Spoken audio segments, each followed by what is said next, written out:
Hi guys, Gareth here and welcome to this Vina Plonk production.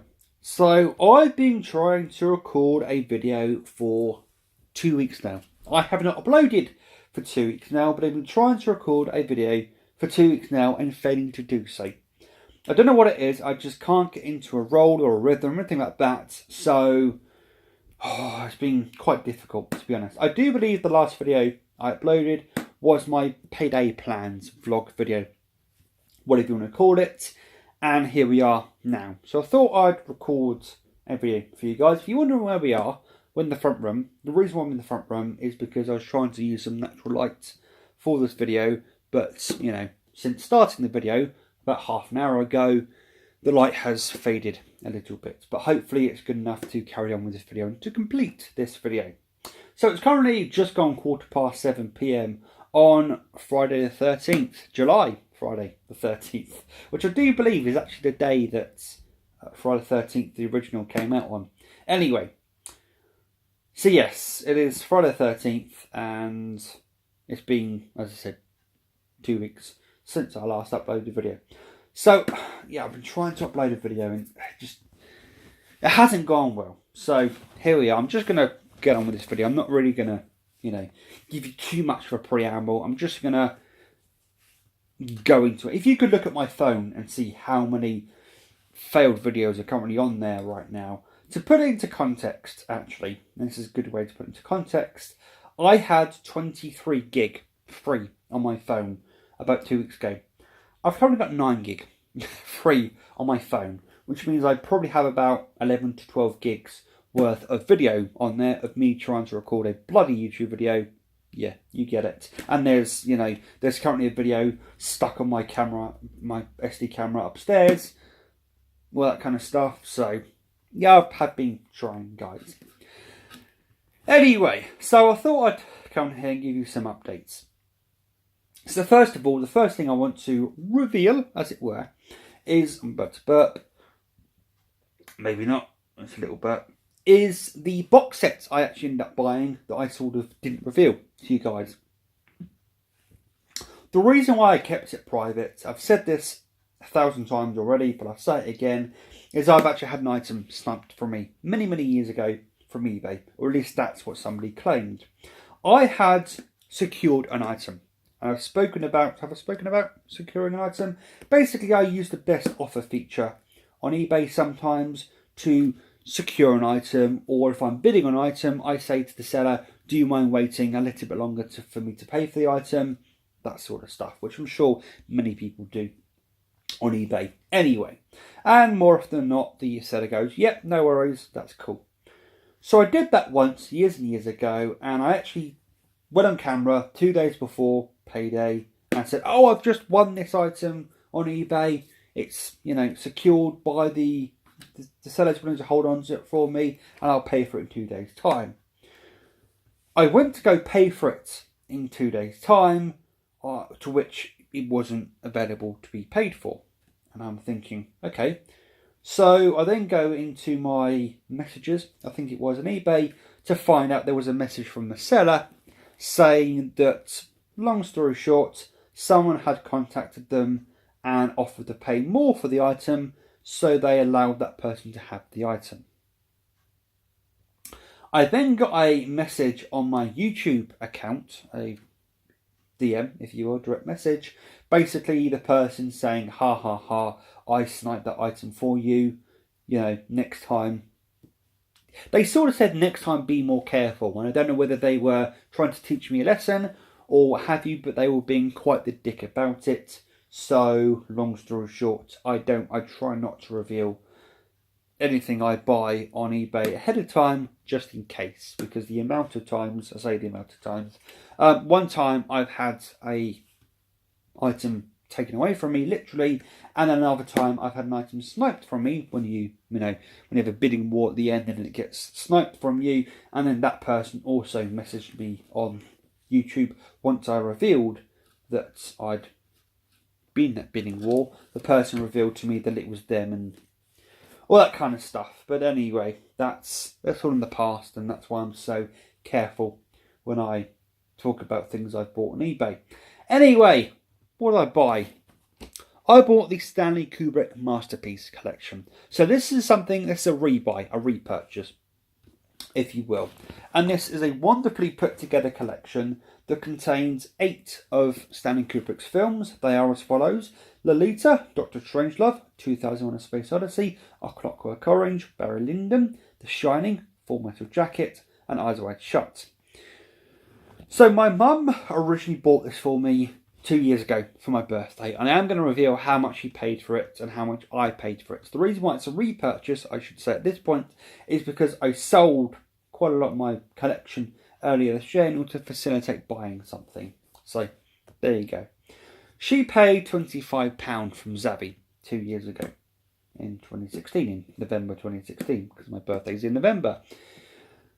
And shortly afterwards, I should say during that time, the maximum I saw this set go for was £50 on Amazon. It was cheap everywhere. And the reason being is I think it was supposed to be a limited run and maybe they thought it would sell more and it didn't sell more. I don't know. But long story short, there were a lot of these around and many of the different sites were having a warehouse clearance. The only time that warehouse clearance actually meant warehouse clearance. And that's why she managed to get it so cheap from Sally. Just after, actually December of that year and January of the next year of 2017, it skyrocketed in price. And I'm talking, I saw it for as much as £350 and as low as £130. It got really expensive for a period of time. So I've been keeping an eye on the sets for ever since I sold it earlier this year, and it was still quite pricey. It was still over £100, which I think was still a little bit much for the set. The RRP for this set is actually £120. I should say that because that is pertinent information. I managed to get this for £65. I managed to get it for £60 plus £5 postage and packaging. I'm relatively happy with that, and since it was sub 100, I'm pretty okay with that.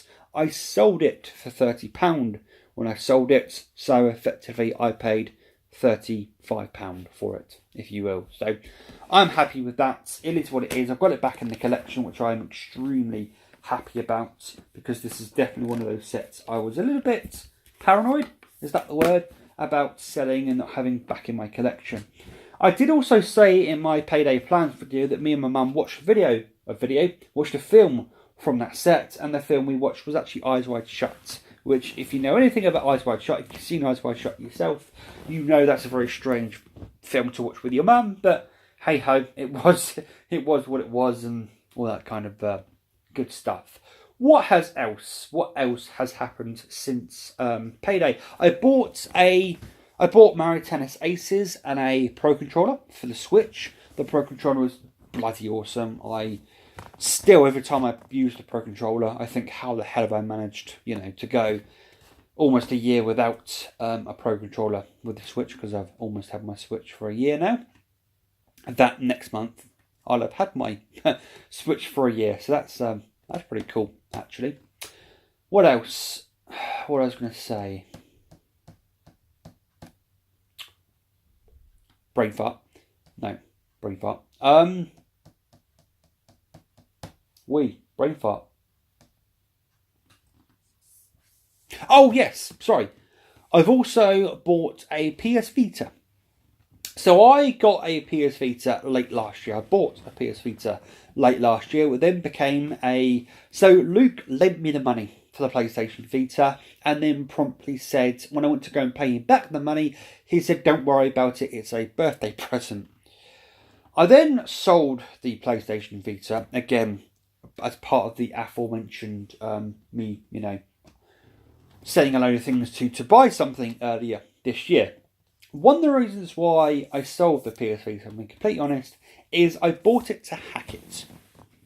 I then discovered that to hack it had to be in a very specific firmware, which was 3.60. The problem with it is I didn't realise until after I bought the Vita off of eBay that Sony had sneakily released a firmware update in the form of 3.65, and 3.65 completely plugged any gap or any exploit that was open for you to hack the Vita. So when I got my Vita, I was really hoping it was 3.60. No, it turned out to be 3.65. So I basically played the Vita for a couple of weeks, literally, and then put it to one side, and that was it. Plus, I'm not really sure if I want to say this on camera. No, I'm not going to say that on camera because, you know, I don't want to. What I was going to say is you know, maybe a bit unfair, so to speak. And, you know, things are water under the bridge, so to speak. So I won't say that on camera, so to speak. But yeah, I did regret selling the Vita. And even my dad at the time did say, why did you sell the Vita? Sort of thing. Because at the time, I had a 4 gig, 8 gig, and 16 gig card for the Vita. And I've got a ton of games I can download off my PSN account because I've been a PS Plus subscriber for so long. I've got all these games I can download. But hey ho, it was what it was and it is what it is. But anyway, I got a PS Vita back because if you may have worked out, but they can be hacked again, basically. The latest firmware is 3.68 and you can hack it, basically, and I have hacked my Vita. The main reason why I wanted to hack the Vita, if you don't know, but the proprietary memory format, which is the PS Vita memory cards that the Vita uses, are astronomically expensive. So to give you a bit of context, a 64 gig micro SD card, a 64 gig Vita card is easily £100, if not more, depending on where you want to look. A 32 gig card is between £50 to £70, easy. If you want a bit of context for that, a 32 gig SD card is a tenner, even less than a tenner, depending on the quality of card you want to buy. So, you know. And if you hack your Vita, there's an adapter you can buy that still haven't managed to get working, which is called SD to Vita. SD and then 2 and Vita, that basically allows you to use SD cards with your Vita, which is heavenly in so many ways because, you know, SD cards are a dime a dozen and you haven't got to pull up with the proprietary format, and you can take out the SD cards and put in other things and transfer stuff over and all that good stuff, whereas you come on the you can't using PS Vita memory cards, because long story short, Sony haven't licensed out the technology to anybody else, because they did that with the PSP. With the PSP, they licensed out the Memory Stick Pro Duo to SanDisk and some other companies. So what that allowed them to do is it allowed them to do like card readers and stuff like that, as well as make their own version of the card. The problem with that is when the patent for the Memory Stick Pro Duo ran out, essentially, Sony couldn't re-patent it because too many other companies had a version of it on the market, and you can't patent something if that happens, basically. Despite the fact that, yes, you're about to say Sony licensed it to them, so Sony should have put something in the licensing saying, you know, we own the rights to re-patent this, but long story short, that didn't happen. So, yes. What else has happened? I swear there's something else I've bought that I'm going to forget about saying or talking about in this video, but hey ho. I think this video has gone on long enough already. I've updated you on a few things. Yeah, so that's it for now. Oh yeah, also something I literally about an hour ago now sorted something out with my bank that has been bugging me ever since I've had the bank, which is, hang on, 2-3 years now, maybe longer than that. I've had this bank for, I'm going to say 5 years, actually. So I've had this bank for 5 years, and there's a fee I have to pay with the bank. I'm not going to say why I pay the fee or why the bank account necessarily, but there's a fee I have to pay with the account, with the account. And sometimes the fee is taken twice in a month, sometimes it's taken once in a month, sometimes it's not taken at all in a month, which confuses me. And with recent, situations, me calculating things and how much I've got for a per monthly basis, I don't want there to be a situation where sometimes I've got to pay this fee twice. So, long story short, I called up my bank, and long story short, I managed to sort it all out, so the fee would only ever come out once a month now, which is far better than coming out several times a month, potentially. Anyway, guys, you know the spiel. Like, dislike, subscribe, hit the bell icon, make sure the quotations are around it, and you receive a notification to your device of choice. And as always, guys, take care and enjoy the rest of your day. Ta-ra.